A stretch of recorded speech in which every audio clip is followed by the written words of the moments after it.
Just a yard on the pickup there, and it'll bring up a 2nd and 9.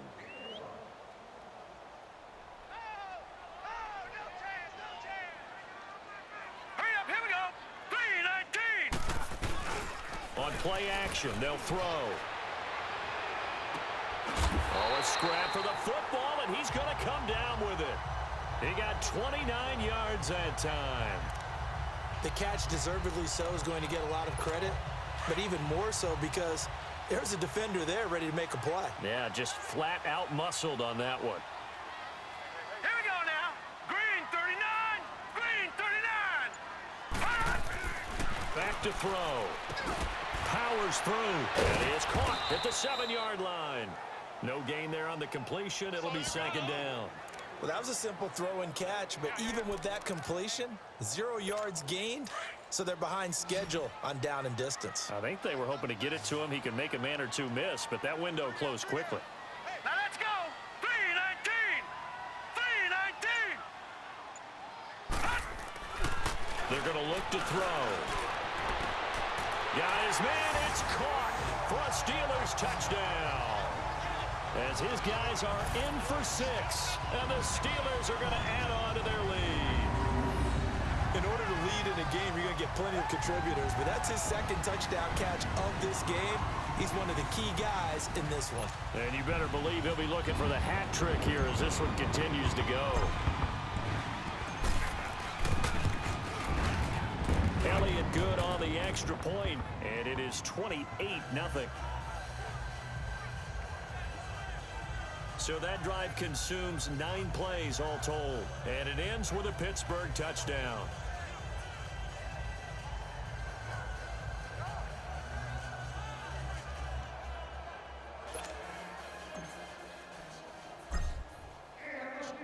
Elliott now to kick this one away.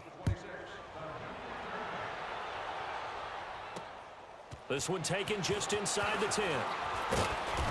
And not a bad return here. He gets it out to the 25-yard line. Here comes the Jags offense now. Time for their first possession of half number 2. These guys had to punt last time. It has not been a very fruitful game offensively thus far.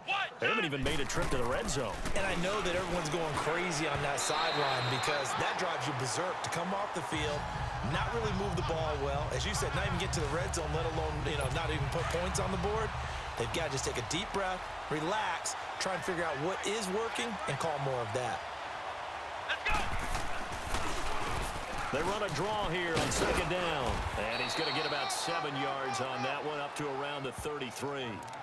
Well, this play sequence was really kind of called in reverse. Incomplete pass on 1st and 10. Nice run on 2nd and 10 when probably everyone was expecting them to throw the football. Now, if you're the defense, what are they going to do on 3rd down? You're a little off balance. And he will have a 1st down as they get him to the ground at the 37. A gain of 4 that time as the drive continues. Yeah, they really needed to get something going, didn't they? They had punted on the last 2 possessions. The running game starting to come to the front for them, providing a nice pickup there to keep this drive going. They go play action here on 1st down. Pressure comes, and the Steelers take him down. Sometimes I watch games and wonder why they use play fakes on certain passing situations because it's not going to fool anyone. I don't know if that was the case here, but the end result was the same. No one fooled. Quarterback was hit. Back now in Pittsburgh. A lot of happy faces in the crowd at this point as their guys have a big lead here to start quarter number 4. 4 down. Check. Here we go. From the shotgun, he'll look to throw. And he's got his man on the out route. And he'll be taken down, but not before he gets into enemy territory. A big one there for the Jags. 18 yards, 1st down. Those are the kinds of plays right there that show you why he's the number 3 man of the NFL in terms of receiving yards. Also tells you there's a full combination of what he's got going in his game. You name it, from route running to catching the football. That's why he's able to produce those types of numbers. And now a throw on 1st down there, but it's incomplete.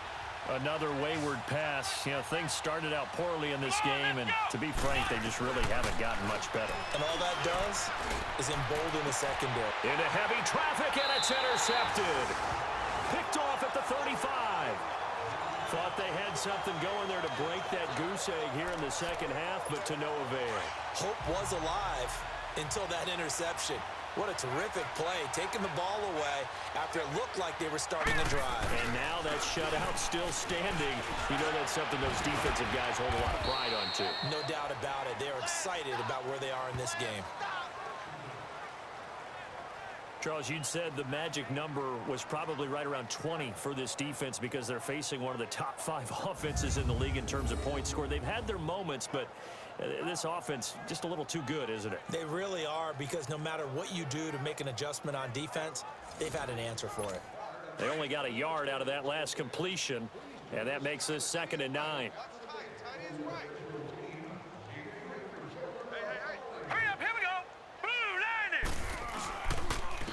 And they'll go ground game here with a tailback. And he'll get this up to about the 38-yard line. Only a yard on the pickup, and now they've got a 3rd down and 8. Run blitz there defensively, something we might see more of here in the 4th quarter. I think we'll see a lot of it, and the difference between that and a pass blitz, you're just trying to get to the quarterback. You're trying to scheme someone open who will get to the QB and make sure he gets on the ground. In a run blitz, you're actually trying to cover up gaps, trying to cover up holes so they can't run the football. And they'll go on the ground. Shifts by him. And he'll be taken down, but not before he gets into enemy territory. The Steelers picking up 15 yards there and a 1st down.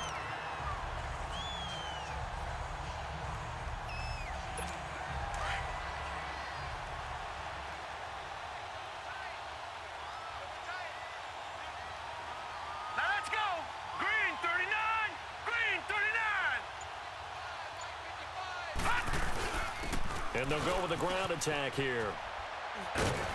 And he's going to be met at about the 43. Give him 3 on 1st down. It'll set up a 2nd and 7. Bottom line, they want to keep this clock rolling, so they'll take that one right there. They just want to keep falling forward, and they want to put the onus on the big fellas up front in order to bring this one home. Green 39. They'll run it now out of the gun. And here he'll be brought down a little shy of the 35 at the 36. Call it a gain of 7, and it gets him a new set of downs.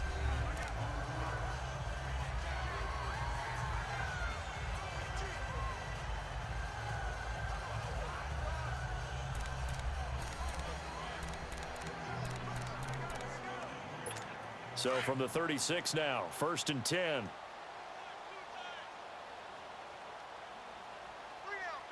Set.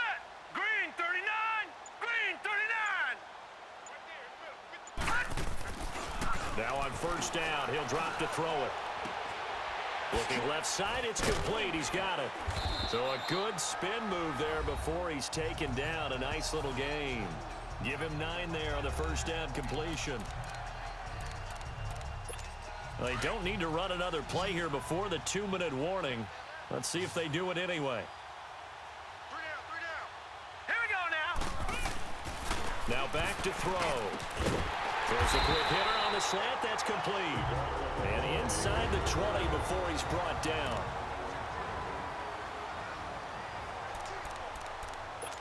So the Steelers with the football as we get you reset. And they have just about put this one on ice as they've got it here, 1st and 10. That one looks like he'll throw here. That's going to be caught at the 10-yard line. And all the way down inside the 5 to the 4. 12 more yards there and another 1st down. I'd have to say they're feeling like they are in rhythm right now. Things are in sync, aren't they? Team's winning, got a nice little margin on the scoreboard, completing some passes, and they just completed another one for a 1st down there to the tight end. They'll come out in the pistol. They'll try and run for it on 1st and goal. And he'll get it down close to the goal line, but not quite in. It'll be a 3-yard pickup, and it brings up 2nd and goal. That didn't just feel like good defense there. That felt like pride, didn't it? He's already gotten into the end zone twice, trying to get there for a 3rd time. No one likes to have the hat trick against them. 2nd and goal from the 1. Now let's go. Blue they'll throw here out of the gun. And incomplete. First quarter, Charles, you really emphasized the importance of winning the turnover battle as a visiting team, as an underdog. They haven't forced a single turnover in this game. And right now they're losing, so no turnovers might lead to no victory. Hurry up, here we go. Green. They'll look to throw on 3rd and goal. A hit as he throws there, incomplete. Perhaps they overthought this one a little bit. They've been running it real well on this drive, and it was 3rd and short. Okay, they decided to throw the football, incomplete. Yeah, they might have thought just a little bit too hard about that play selection. So it's 3 more points, and that widens this thing out even further here in the 4th. And you know in this league, you can never have enough points, but this widens it out, as you said, and now it's all about ball control, isn't it? And they will not get a chance to return this one as it's through the end zone for a touchback. Here comes the Jaguars offense as they get set here. They are just obviously getting shellacked here in this one, Charles. What's the message if you're a coach for this final drive in a lopsided game like this? For a lot of coaches, be honest, don't forget today. Don't forget what has happened out here. Yeah, use that as ammo going forward. Exactly. Take a great look at that scoreboard. Realize how poorly everything went for us today. Coaching, playing, the whole deal. And never forget it, because you're not going to want that feeling. No, you don't want that feeling again. And who knows? You may meet up with this team again. And a big loss here as he's taken down. And now maybe they want some extra time to talk about this 3rd and long play as we'll get a timeout. As they stop it here with just under 40 seconds to go in the game. The Jaguars on 3rd down. Just 1 for 5 to this point. This will be 3rd and forever. Let's go. What? 90. What? They'll set up a throw. Into heavy traffic, and it's intercepted. Picked off at the 36. And his guys are going to take over at the 34-yard line. Well, this defensive pressure has been constant all game long. The pass rush, the coverage, they've all been excellent, and now they'll tack on an interception here as this one continues to slip just further and further out of hand. And on the ground they go with a running back. Stopped short of the 25, but that second effort got him a couple extra. A good run there on 1st down, and it'll leave them with a 2nd and 2. Well, they'll take that every time with a lead. 1st down, 4th quarter, getting 8 yards. You love that. They will take it, and you have to ask the defensive guys, why did you give it? I mean, you know the situation. You're down. Into heavy traffic, and it's intercepted. Picked off at the 17. And a big turnover there as his guys will get the football back. Now they get a 4th quarter pick. A little something to hang their hat on, I guess. Okay, so let's face it then. Who's happy about this play? Fantasy guys, right? Yeah. And he's going to be intercepted a 3rd time. Picked off at the 45. And they'll set up shop in enemy territory at the 45-yard line. Partner's bad enough when you just can't hold on to the football. But when your quarterback's throwing it to the other team, that's 3 interceptions now, 4 turnovers for the game. You really have no chance to win the football game.